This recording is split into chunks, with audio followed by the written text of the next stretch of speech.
Alright, welcome back to my channel. Today I wanted to talk about a really big, expensive comic. I don't like calling these graphic novels because it kind of makes them sound more important than they actually are, but really big, expensive comic, as Alan Moore says. This one is put out by IDW Publishing. It's made quite a splash a few years ago. This is The Last Ronin, which is a post-apocalyptic New York City run by Master Shredder's grandson. And we have one lone turtle. Okay, the last turtle. And a Ronin, okay, is a masterless samurai. So Master Splinter is dead, and this turtle, his three brothers are dead. So the thing, one of the mysteries of is which turtle is this? He's the last one. So I won't spoil that for you because I think that's part of the interesting thing at the beginning of this book is, the mystery of who is the last Ronin. Which turtle of the four, Leonardo, Michelangelo, Donatello, or Raphael, which turtle is this? Because he's carrying around all of their weapons. Okay, and you can kind of see this is like almost like Escape from New York type of setup. Now the artwork in this book is kind of a mixed bag. Some of it's really great.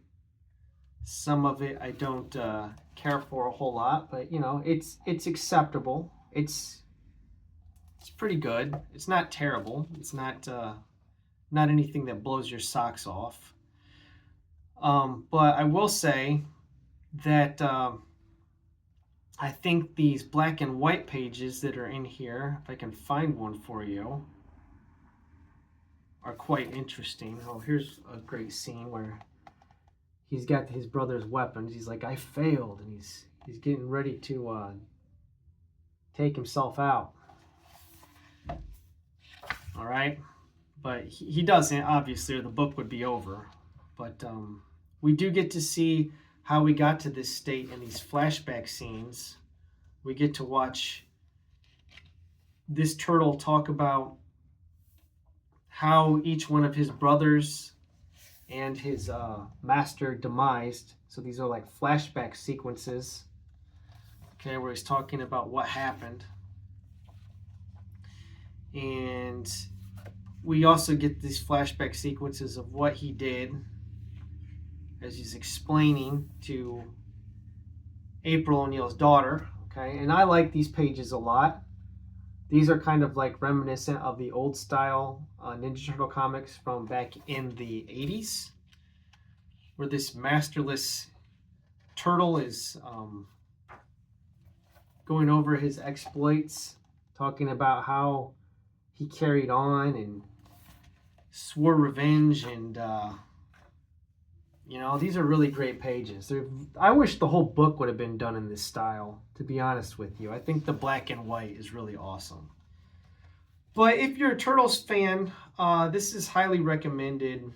Here we got another flashback of the Turtles fighting, Casey Jones and Leonardo here. And I'll tell you, the sequences where the Turtles perish as they get picked off by the Foot Clan, and this last turtle is talking about it.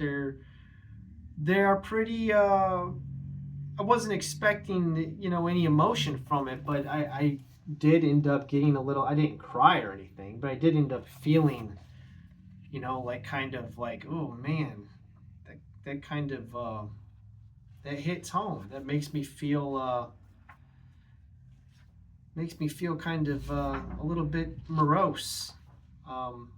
We have Master Splinter and Donatello like fighting in Japan, right? So, yeah, I don't know really what else to say about this book.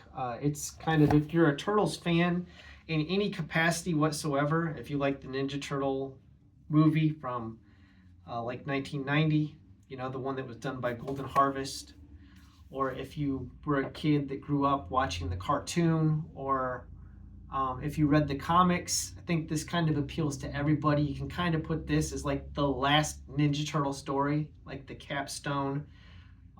It does have a conclusion. The one thing I don't like about this book that it really kind of, I was like, nah, that's no good, was the last page, the epilogue to the story. I didn't care for it, but other than that, like, I thought that this was pretty great. It's probably one of the best comics that's come out over the past 10 years or so, at least. I mean, this is basically like the Ninja Turtle equivalent of Frank Miller's The Dark Knight Returns. So I'll leave it there. Yeah, check this one out. It's great. All right. Thanks for watching and have a wonderful day.